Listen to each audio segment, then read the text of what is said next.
Hey everyone, it's Rod with Pow Group. Welcome back on the Pursuit of Wealth, your home for MJ stocks, crypto assets, and interviews. It's Thursday, June 15th. Hope you're awesome. And in this video, we've got an exciting one for you.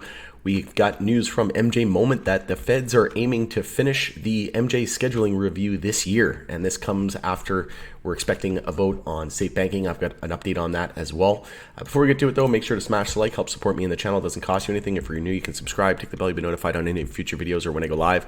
Also closing in on that 500,000 view mark, so very appreciative and grateful for the community who supported me along the way.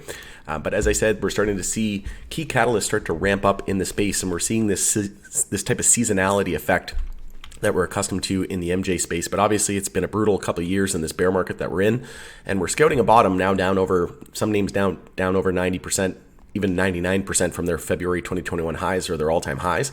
And we've got an update here from the key Senate committee vote on MJ banking bill that was expected in 2 to 3 weeks, which was 8 days ago. So we could see this realistically at some point near the end of June, but probably going to be in July.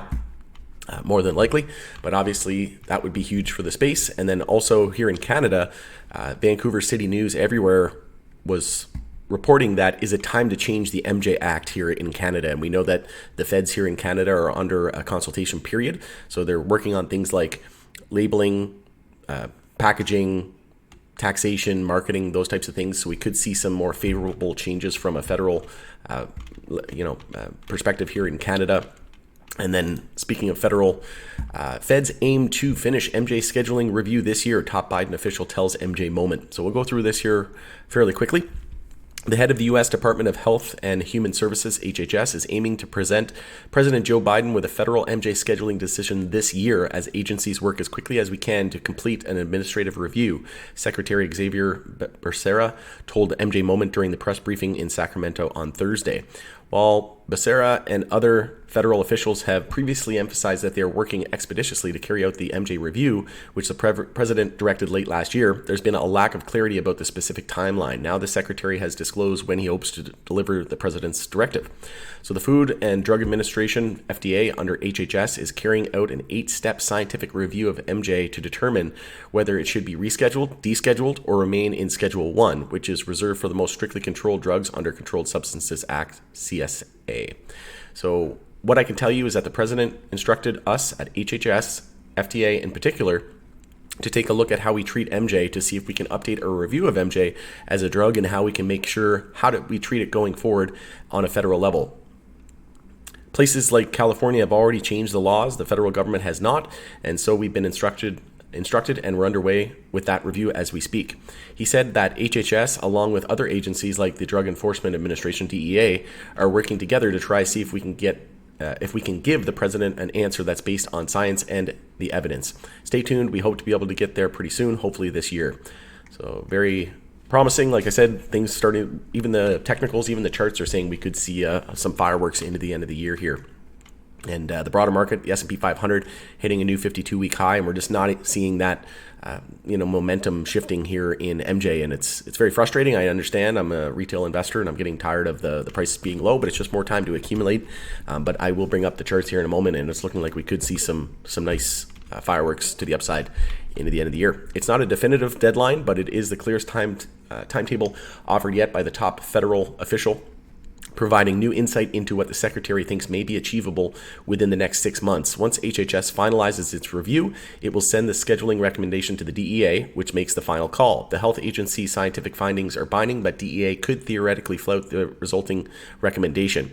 As Becerra was on his way out from Thursday's presser, which focused on food science innovation in the University of California Davis Health's Sacramento campus, MJ Moment asked for his thinking on another drug policy issue, psychedelics. So I'm not going to go over that when it comes to that, but if you want to read the rest of this article, by all means, feel free to do so in your own time. But just moving through here. So it looks like, by the end of the year, see here if there's any, so they talk about racial equity. Let's move on here. See if there's anything else we wanted to present. It's a pretty lengthy article. That's pretty much it. It's got to go through a number of hoops, and again, safety and efficacy are what will drive this determination. So stay tuned. The secretary, who has been known to play into the symbolism of 420 on Twitter, he said, More than a dozen bipartisan congressional lawmakers sent a letter Becerra and U.S. Attorney General Merrick Garland in March demanding transparency in the MJ scheduling review. The letter said that Biden's scheduling directive represents an opportunity to make honest assessment of the origins and implications of federal policy, adding that MJ was scheduled based on stigma, not science, and it's time to address MJ's existing reality as a state-regulated substance. Absolutely. Could not agree more with that. Separately, Garland said at the Senate hearing in March that the Department of Justice is still working on MJ policy while awaiting the results of the scientific review from health agencies. So this will be the first step getting it back from HHS, but wouldn't it be great to see it on the same level playing field as alcohol, or maybe even better? Maybe they reschedule it from a Schedule 1 to a Schedule 3 or what have you, maybe even Schedule 4. We'll see. Who knows? Your guess is as good as mine. Maybe they deschedule it altogether. I think that's what we could all hope for. But here's an update from Wanda L. James on Twitter. So spoke with Senator Schumer last night. He feels confident we will get safe banking done. Senator Hick and Senator Bennett felt we will get it done as well. I also had a long conversation with Rep. Perlmutter, and he dispelled the negative talking points about this bill.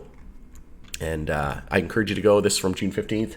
Today, I encourage you, and it was from this morning, I encourage you to go like this, retweet it, share it, comment it, get it out to as many people as we can. And then shout out to MJ Stock Trader here from another tweet. The rest of June is likely to be a sleeper for MJ stocks, which I agree with. I mentioned at the beginning here. And here are the potential catalysts for July. So Maryland starts recreational sales on July 1st. Most MSOs are in the state. If you didn't know, Washington, D.C. is surrounded by MD and Virginia.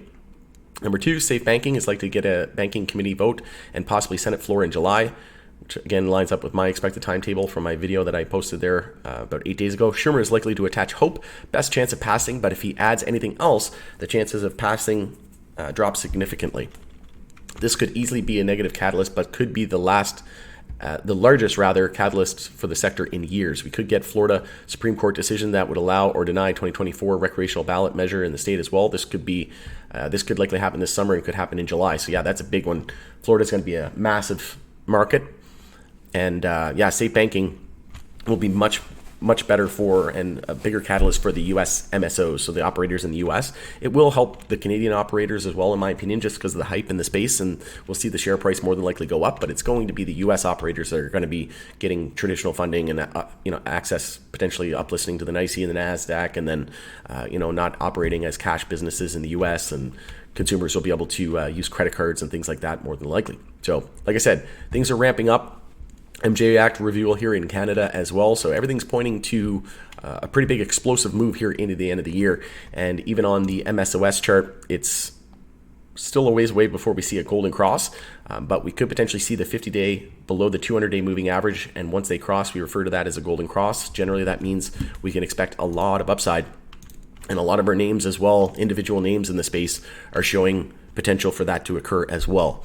And then right now it's a monthly inside bar. So resistance we have is the high of last month at $6.37 and then the low at $5.06. So if we lose 506, we continue monthly consolidation. But a nice trade here would be to go long potentially. But again, this is for entertainment purposes only, not for financial advice. I would never tell you to buy, sell, or hold, but personally, I think there could be a nice trade opportunity here with a break of 637. If we break that, we start the monthly bounce for the second month in a row. And even if we just make it to EMA 12 there, that yellow line, that's about a 42% of upside. If we make it to the monthly resistance that's on deck next, that's about 130% of upside. And then to EMA 26, you're looking at about 177% of upside. So could be a nice swing trade opportunity. And if you're looking for long-term entries, pretty much can't go wrong at these levels in my opinion, right?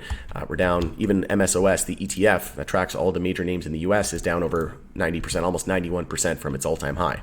So generally when assets are down over 90%, that's pretty good time to start investing and loading up, right, for the long term. But like I said, probably multiple months away, at least 3 or 4 months away before we can be confident in a bottom being set. We still have to continue this monthly bounce, form a high, and then a higher low, and then a higher high. Once we get the higher low and higher high, we'll be confident that we're in a monthly uptrend and that the bear market is hopefully at that point over. We know it's been a brutal couple of years, but like I said, everything's starting to line up real nicely here. Safe banking in the next couple of weeks potentially, and I think it has a better chance now of ever than passing. And then rescheduling review into the end of the year from HHS, And then we could even see legalization of medical as well in the U.S., which would be huge. And then, yeah, obviously Maryland and Florida being massive market as well. So it's looking good into the end of the year. Let me know your thoughts and comments in the comment section below. We'll continue the conversation there. But going to end it there, thanks again for joining us on The Pursuit of Wealth. It's Rod with Powell Group. We'll see you in the next video.